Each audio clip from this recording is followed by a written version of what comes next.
Выстава «Новая палітра» Максіма Вейзе выяўляе ландшафты розных краін: Аўстрыя, Чэхія, Нарвегія, Польшча, Славакія, Украіна, ды, вядома ж, Беларусь. Паколькі Максім вельмі любіць прыроду, падарожжа для яго гэта жыццё. Асабліва творца паважае горы. Карпаты, напрыклад, ён наведвае некалькі разоў на год.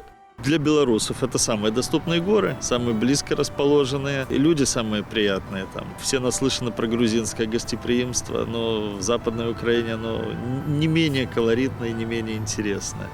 То есть и с людьми приятно общаться, и краевиды красивые, и утром можно сесть за руль, и вечером ты уже в Карпатах. Па адукацыі Максім хімік, але працуе камп'ютаршчыкам. Напэўна, таму і фатаграфію выбраў не плёначную, а лічбавую. Творца першым у фотаклубе «Мінск» выкарыстаў дрон. Нягледзячы на гэта, многія здымкі з вышыні птушынага палёту фотограф робіць сам. Почему народ, например, любит лазить в горы? Потому что, забравшись на гору, ты меняешь угол зрения и видишь то, что ты не можешь увидеть, находясь где-то в низине. Иногда и сложно понять, что с дрона, что не с дрона сделано.